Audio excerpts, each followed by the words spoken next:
की हरी भरी वादियों और समुद्र की लहरों के बीच एक ऐसी खबर गूंजी जिसने सियासी तापमान को अचानक चढ़ा दिया। Kerala Catholic bishop council KCBC ने केंद्र सरकार के वक्फ संशोधन विधेयक 2024 का खुला समर्थन कर दिया। ये खबर उसी बम की तरह फटी जिसकी गूंज तिरुवनंतपुरम से दिल्ली तक सुनाई दी। केसीबीसी ने न सिर्फ इस विधेयक को सही ठहराया बल्कि केरल के सभी 20 सांसदों से अपील की कि वे संसद में इसके पक्ष में वोट दें। ये समर्थन न केवल वक्फ कानून की बहस को नई दिशा दे रहा है बल्कि बीजेपी को भी एक ऐसा हथियार थमा रहा है जिससे वह केरल की सियासत में अपनी पैठ बना सकती है। केरल में ये मुद्दा कोई नया नहीं है, मगर केसीबीसी का ये कदम सबके लिए चौंकाने वाला था। बात शुरू होती है मुनम्बम से, एर्नाकुलम जिले का एक छोटा सा तटकीय इलाका जहां 404 एकड़ जमीन पर पिछले कई सालों से विवाद चल रहा है। यहाँ 610 परिवार रहते हैं, ज्यादातर लैटिन कैथोलिक, ईसाई और कुछ हिंदू जो दशकों से यहाँ इस जमीन पर बसे हुए हैं। इनका दावा है कि उन्होंने ये जमीन फारूक कॉलेज से वैधानिक तरीके से खरीदी थी।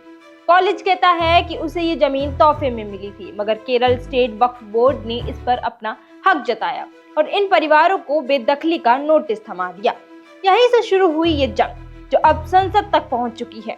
केसीबीसी के अध्यक्ष कार्डिनल बेसिलियस क्लीमस कैथोलिक्स ने प्रेस कॉन्फ्रेंस में गरजते हुए कहा कि मुनम्बम के लोग बेकसूर हैं, उनकी जमीन को वक्फ बोर्ड हड़पना चाहता है और मौजूदा कानून उन्हें ऐसा करने की ताकत देता है। ये असंवैधानिक है, अनुचित है। उसके साथ ही उपाध्यक्ष बिशप पॉली कन्नाकदन और महासचिव बिशप एलेक्स बड़कुमुथला भी थे, जिन्होंने एक स्वर में कहा वक्फ संशोधन विधेयक इस गलती को सुधार सकता है। वे लोगों के हक की रक्षा के लिए जरूरी है। उनका तर्क साफ था कि 1995 का वक्फ कानून वक्फ बोर्ड को इतनी ताकत देता है कि वह किसी की भी जमीन पर दावा ठोक सकता है बिना ठोस सबूत के। केसीबीसी का मानना है कि ये विधेयक उस असीमित शक्ति पर लगाम लगाएगा। केंद्र सरकार इस समर्थन से फूले नहीं समा रही है। केंद्रीय अल्पसंख्यक मामलों के मंत्री किरण रिजिजू ने तुरंत ट्वीट किया, केसीबीसी का समर्थन इस विधेयक की जरूरत को साबित करता है। यह किसी धर्म के खिलाफ नहीं है बल्कि लोगों के असंवैधानिक अधिकारों की रक्षा के लिए है। ये किसी धर्म के खिलाफ नहीं है बल्कि लोगों के संवैधानिक अधिकारों की रक्षा के लिए है। वित्त मंत्री निर्मला सीतारमण ने भी इसे ऐतिहासिक कदम करार दिया और कहा वक्फ कानून के कुछ हिस्से आज के दौर में अन्यायपूर्ण हैं। ये विधेयक उन्हें ठीक करने की कोशिश है। बीजेपी इसे अपने पक्ष में एक बड़ा नैरेटिव बनाने में जुट गई है, खासकर केरल में जहां उसकी मौजूदगी अभी तक सीमित रही है। वक्फ संशोधन विधेयक 2024 को समझना जरूरी है। इसे अगस्त 2024 में लोकसभा में पेश किया गया था और जब ये संयुक्त संसदीय समिति जेपीसी के पास है। ये 1995 के वक्फ कानून में बड़े बदलाव का प्रस्ताव करता है। पुराने कानून में वक्फ बोर्ड को ये अधिकार था कि किसी भी संपत्ति को वक्फ घोषित कर दे और उस पर दावा साबित करने की जिम्मेदारी मालिक पर डाल दी जाए। तो नतीजा मुनम्बम जैसे कई मामले सामने आए जहां लोग अपनी जमीन बचाने के लिए कोर्ट कचहरी के चक्कर काटते घूम रहे हैं। नया विधेयक इस व्यवस्था को पलट देगा। अब वक्फ बोर्ड को ही अपना दावा साबित करना होगा और अब वह भी जिला कलेक्टर की जांच के बाद। के अलावा वक्फ संपत्तियों का डिजिटाइजेशन होगा, सख्त ऑडिट होगा और ट्रिब्यूनल के फैसलों को हाई कोर्ट में चुनौती देने का रास्ता खोलना होगा। ये सब इस विधेयक के मजबूत पक्ष हैं। इसमें बीजेपी का कहना है कि ये विधेयक पारदर्शिता लाएगा। गृह मंत्री अमित शाह ने हाल ही में कहा कि हमारा मकसद वक्फ संपत्तियों का दुरुपयोग रोकना और असली मालिकों को उनका हक दिलाना है। जमीन का विवाद अब कोर्ट सुलझाएगा, न कि कोई बोर्ड। ये बात केसीबीसी को भी भाई, क्योंकि मुनम्बम के लोग सालों से वक्फ बोर्ड के दावे से परेशान हैं। उनका कहना है कि उनके पास खरीद के कागजात हैं मगर बोर्ड बिना सबूत के दावा ठोक रहा है। विधेयक का एक और अहम प्रावधान है वक्फ बोर्ड में गैर मुस्लिम सदस्यों को शामिल करना और वक्फ संपत्ति बनाने के लिए कम से कम 5 साल तक इस्लाम का पालन करने की शर्त, जो इसे और निष्पक्ष बनाता है। मगर ये समर्थन हर किसी को रास नहीं आया। मुस्लिम संगठनों में गुस्सा फूट पड़ा है। All India Muslim personal law board ने इसे मुस्लिम की धार्मिक आज़ादी पर हमला करार दिया है। AIMPLB के प्रवक्ता ने कहा, ये विधेयक मस्जिदों, मदरसों और कब्रिस्तानों को छीनने की साजिश है। हम इससे कभी बर्दाश्त नहीं करेंगे। रमजान के आखिरी जुमे पर देश भर में प्रदर्शन, समुदाय ने सड़कों पर उतरकर इसका विरोध किया। विपक्षी दल सपा, आप, तृणमूल कांग्रेस, आरजेडी और एआईएमआईएम भी इसके खिलाफ लामबंद हैं। एआईएमआईएम प्रमुख असदुद्दीन ओवैसी ने इसे संविधान विरोधी बताया और कहा, बीजेपी वक्फ को खत्म करना चाहती है और केसीबीसी को इसमें इस्तेमाल किया जा रहा है। केरल में सियासी माहौल और गर्म हो गया।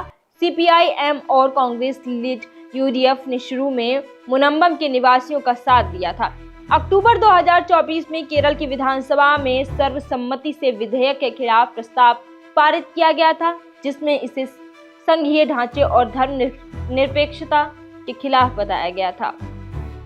मगर केसीबीसी के समर्थन ने अब इन दलों को कटघरे में खड़ा कर दिया है। सीपीआईएम के नेता ने कहा, ये बीजेपी की चाल है और बिशप इसमें फंस गए हैं। कांग्रेस ने इसे वोट बैंक की सियासत करार दिया, मगर बीजेपी इसे ईसाई समुदाय के करीब आने का सुनहरा मौका मान रही है, खासकर केरल में जहां ईसाई 18% हैं और उसकी सिर्फ एक सीट सुरेश गोपी की त्रिशूल है। सोशल मीडिया पर भी बहस छिड़ी हुई है। एक यूजर ने लिखा कि केसीबीसी का समर्थन सही है, वक्फ बोर्ड की मनमानी खत्म होनी चाहिए। दूसरी ओर किसी ने कहा, ये बीजेपी का ध्रुवीकरण है, ये एक खेल है, एक साजिश है और बिशप इसमें मोहरा बना है। मुनम्बम के निवासियों का कहना है कि वे सिर्फ जमीन बचाना चाहते हैं, उन्हें सियासत से कोई लेना देना नहीं है। एक स्थानीय जोसेफ ने कहा, हमने ये जमीन अपने खून पसीने से खरीदी है, वक्फ बोर्ड इसे क्यों छीन रहा है? ये विधेयक हमें न्याय देगा? ये विधेयक क्यों जरूरी है? इसे समझना आसान है। 1995 का वक्फ कानून वक्फ बोर्ड को ऐसी शक्ति देता है जो बिना ठोस सबूत को संपत्ति पर दावा कर सकता है। कई मामलों में, जैसे तमिलनाडु में एक पूरा गांव वक्फ संपत्ति घोषित कर दिया गया। लोगों को अपनी जमीन बचाने के लिए सालों तक कोर्ट के चक्कर काटने पड़े। नया विधेयक इस प्रक्रिया को उलट देगा। अब बोर्ड को सबूत देना होगा और जिला कलेक्टर जांच करेगा। डिजिटाइजेशन और ऑडिट से वक्फ संपत्तियों का दुरुपयोग रुकेगा और गैर मुस्लिम सदस्यों की मौजूदगी से इसे निष्पक्ष बनाएगा। कि सब संविधान के अनुच्छेद 14 और 21 को मजबूत करता है। बीजेपी के नवनिर्वाचित केरल अध्यक्ष राजीव चंद्रशेखर ने कहा कि यह विधेयक किसी के खिलाफ नहीं है, बल्कि सबके हक के लिए है। केसीबीसी ने सच्चाई को पहचाना है, मगर विपक्ष इसी बीजेपी की हिंदू ईसाई गठजोड़ की चाल बता रहा है। संसद का बजट सत्र अपने आखिरी दौर में है और अमित शाह ने कहा कि ये विधेयक इसी सत्र में पास होगा। सवाल यह है कि क्या केरल के सांसद केसीबीसी को अपील करेंगे, अपील मानेंगे या अपनी पार्टी लाइन पर चलेंगे? यह घटना सिर्फ एक विधेयक की बात नहीं है, ये सवाल उठाती है कि क्या ये संपत्ति का अधिकार धार्मिक दावों से ऊपर होना चाहिए या केसीबीसी का समर्थन इसे एक नया रंग दे रहा है? ईसाई समुदाय का साथ बीजेपी के लिए सियासी सोने की खान हो सकता है। आप क्या सोचते हैं? क्या ये विधेयक लोगों को उनका हक दिलाएगा या ये समाज को और भी बांट देगा? कमेंट में जरूर बताएं।